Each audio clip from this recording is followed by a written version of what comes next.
Hello বন্ধুরা, শুভ সকাল।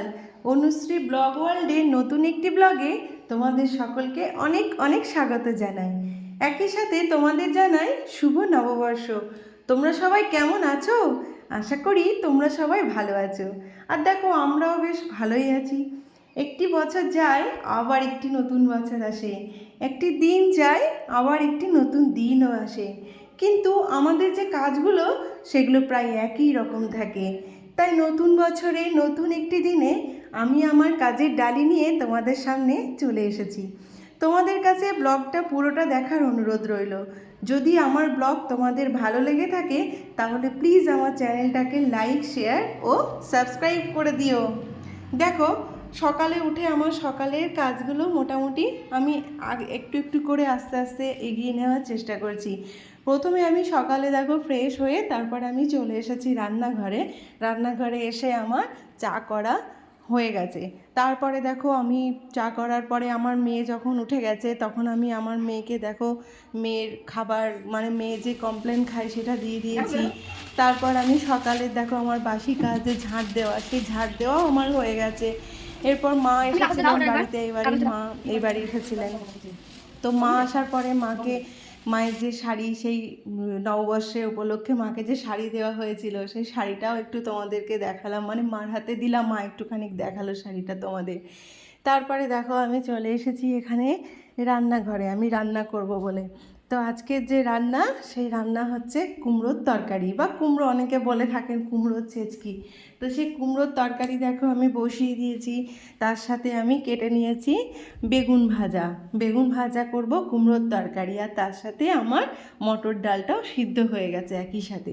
আর তোমাদের জানলা দিয়ে আমি একটু দেখানোর চেষ্টা করছিলাম, ওটা আমার রান্নাঘরের জানালা দিয়ে যে ভিউটা আমি দেখতে পাই সকালে। তো সেই রান্নাঘরে সেই সুন্দর ভিউ, সেটা আমি তোমাদের সাথে একটু দেখানোর চেষ্টা করছিলাম। তো তোমরা তোমাদের রান্নাঘর দিয়ে বা তোমাদের জানালা দিয়ে কে কী রকম ভিউ দেখতে পাও, তোমরাও আমাকে একটু কমেন্ট করে জানিও। তারপরে দেখো, আমার হাজব্যান্ড ও মেয়ে উঠে যাওয়ার পর আমি এবার চলে এসেছিলাম আমাদের বেডরুমে। বিছানাটা খুব ভালো করে আমি পরিষ্কার করে নিলাম, টান টান করে নিলাম। তারপরে দেখো আমি চলে এসেছি এবার মেয়েকে একটু পড়াটা দেখাবো বলে। আমি রান্না করি সকালে, রান্না করার সাথে সাথে মেয়েকে পড়াও দেখাই। এখানে দেখো আমি তোমাদের দেখাচ্ছিলাম, এই যে লাল জামাটা দেখছো, সেটা আমার যা আমার মেয়েকে দিয়েছে। এই লাল নাইটিটা আমি আমার যাকে দিয়েছি। আর এই বাটিক প্রিন্টের জামাটাও আমি আমার জায়ের মেয়েকে দিয়েছি। তার আগে যে সবুজ নাইটিটা তোমরা দেখলে, সেটা আমার যা আমাকে দিয়েছে। আর এই দেখো, আমি এখানে একদিকে মেয়েকেও পড়াচ্ছি, একদিকে দেখো আমি এখানে রান্নাঘরে রান্নাও করছি। তো কুমড়োর তরকারিটা আমার হয়ে গেছিলো, হয়ে যাওয়ার পরে আমি এখানে বসিয়ে দিয়েছিলাম বেগুন ভাজা। তো আমি তোমাদের সাথে দেখো আমি দেখিয়ে দিলাম যে আমার ডালটাও ফোড়ন দেওয়া হয়ে গেছে, আর তার সাথে আমার কুমড়োর তরকারিটাও কমপ্লিট হয়ে গেছে করা। এবার দেখো আমি যেটা করছিলাম সেটা হচ্ছে, আমি এবার বেগুনগুলো শেষে ভেজে নিচ্ছিলাম, গরম গরম বেগুন ভাজা। আর তার সাথে আমি রুটি বানাচ্ছিলাম। তো রুটিটা আমি বানাচ্ছিলাম আমার হাজব্যান্ডের জন্য। ও টিফিনে সাধারণত রুটিই নিয়ে যায়। ও তেলে তৈলাক্ত খাবার খুব একটা বেশিও খেতে পছন্দ করে না বা খায় না। তার জন্য ও বেশিরভাগ দিন স্কুলে রুটিই নিয়ে যায়। তো তার জন্য আমি ওর জন্য টিফিনের জন্য দেখো রুটি বানাচ্ছিলাম। তার সাথে রুটির সাথে ও কোনো সময় বিভিন্ন রকমের, কোনো সময় মিষ্টি দেওয়া হয়, কোনো সময় একটু সবজি যা রান্না হয় সবজিও দেওয়া হয়। এক এক সময় এক এক রকম টিফিনে দেওয়া হয়।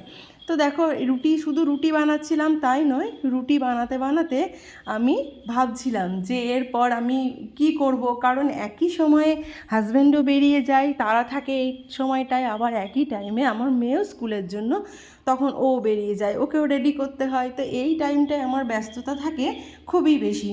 তো রুটিটা করে নেওয়ার পরে আমি তখন ভাবছিলাম যে এবার বাসনটা আমি মেজে নিই, কারণ বেশ কিছু বাসন আমার বেসিনের মধ্যে জড়ো হয়ে গিয়েছিল। তো সেই বাসনগুলো ফেলে রাখতে আমার খুব খারাপ লাগে। আমার মনে হয় যে বাসনগুলো পড়ে থাকলে মনে হয় অনেকটা কাজ আমার পড়ে আছে। তো আমি চেষ্টা করি যত তাড়াতাড়ি সম্ভব আমার রান্নাঘরে কাজটা মিটিয়ে ফেলার জন্য। তো মেয়েকে রেডি করার আগে ভাবলাম যে না, আমি বাসনগুলো একটু হাতে, তখনও সময় ছিল, তো আমি ভাবলাম না, বাসনগুলো আমি আগে একটু মেজে নিই, তারপরে আমি রান্নাঘর পুরো পরিষ্কার করে তারপর আমি মেয়েকে রেডি করব। তো দেখো আমি একে একে আমার বাসন, রান্নাঘরের যে ওভেনের যে ঝিকগুলো, সেই ঝিক আমি মেজে নিচ্ছিলাম, তার সাথে আমি আমার বাসনগুলো মেজে নিচ্ছিলাম। আর হ্যাঁ, আমি যখন কাজ করি জানো বন্ধুরা, তখন একটা কাজ করতে করতে আমি সব সময় মনের মধ্যে ঠিক পরিকল্পনা করতে থাকি, মানে সাজাতে থাকি এরপরে আমি কোন কাজটা করব। এখন একটা কাজ করছি, এরপরে আমি সাজাই একে একে, এরপর আমি কোন কাজ করব, তারপর আমি কোন কাজ করব, আর কোন কাজটা করলে আমার কাজগুলো খুব তাড়াতাড়ির মধ্যে আমি শেষ করতে পারবো, সেটা আমি সবসময় ভাবতে থাকি। আর এই দেখো এখন আমি বাসন মাজতে মাজতে আমি বারবার যে পিছন দিকে তাকাচ্ছিলাম, তখন আমার মেয়ে দাঁড়িয়েছিল আমার পিছনে, আর মেয়ে দাঁড়িয়ে বারবার আমাকে একটা পড়া বারবার জিজ্ঞেস করছিল, বারবার ও আমাকে জিজ্ঞেস করছিল এটা কি, বারবার জিজ্ঞেস করছিল ওটা কি। তো তার জন্য আমি মাঝে মাঝে একটু ওর দিকেও তাকাচ্ছিলাম। আর ও তো ক্যামেরা দেখলে জানোই তোমরা, একটু দুষ্টুমিও করতেই থাকে। তো এইভাবে আমার সকাল ব্যস্ততার মধ্যে দিয়ে কাটে, আমার দিনগুলোও এইভাবে ব্যস্ততার মধ্যে দিয়ে কাটে। তো তোমাদের প্রত্যেকের দিনগুলো ঠিক কেমনভাবে কাটে, আমার মতোই এরকম ব্যস্ততায় কাটে বা কীভাবে কাটে, সেগুলো তোমরাও আমাকে একটু কমেন্ট করে জানিও বন্ধুরা। আর এই দেখো, এই যে বাসন ধোয়া হতে না হতেই আমার মাথায় তখন আরেকটা চিন্তা এসেছে যে না, বাসন ধুতে ধুতেই মনে হলো যে মনে হচ্ছে আর একটু বেশি দেরি হয়ে যাচ্ছে। তাই তখন আমি বাসন ধোয়াটা যতটা হলো না হলো আমি তারপর রেখে দিয়ে মেয়েকে রেডি করিয়ে তাড়াতাড়ি করে আমাদের ওই বাড়িতে দিয়ে আসলাম। তো ওই বাড়িতে আমার যা থাকে, মানে ও দিদি থাকে, তো ও দিদির সাথে একই সাথে স্কুলে যায়। তোমরা দেখলে যে ও দিদির সাথে ও জেঠুর গাড়িতে করে একই সাথে স্কুলে গেল। তারপর আমি বাড়ি এসে আমি ঘরটাও মুছে নিয়েছিলাম, কারণ ঘর মোছাটা আমার সকালে হয়নি, পড়েছিল, তাই আমি বাড়ি এসে ঘরটাও মুছে নিয়েছিলাম। আর ঘর মোছা কমপ্লিট করার পর, নিচের সমস্ত বাসি কাজ কমপ্লিট করার পর, এখন তোমরা দেখো আমি স্নান করে এবার চলে এসেছি ঠাকুর ঘরে। আমি রোজ সবসময় এটাই ভেবে রাখি, পরিকল্পনা করে রাখি যে সকাল থেকে ঠিক অন্তত দুপুর 12টা কি 12:30টার মধ্যে আমাকে আমার সমস্ত কাজ কমপ্লিট করতে হবে। কারণ কিছুটা সময় তো প্রত্যেকের নিজের জন্য, প্রত্যেকটা হাউসওয়াইফের উচিত কিছুটা সময় নিজের জন্য একটু বাঁচিয়ে রাখা উচিত, যে সময় আমরা নিজেদের মতো করে একটু কাটাতে পারি।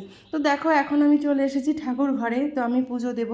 আর আমি পুজো দেওয়ার সময় আমি মনে মনে সাধারণত আমি মনে মনেই ঠাকুরের কাছে প্রার্থনা করি যে ঠাকুর সকলকে ভালো রেখো। আমার পরিবার বলতে আমার পরিবার যতজন আছে, শুধুমাত্র আমার নিজস্ব পরিবার নয়, আমার নিজের পরিবার এবং আমার ইউটিউব পরিবারে যত সদস্য আছে, যত বন্ধুরা আছে, সকলকে ভালো রেখো।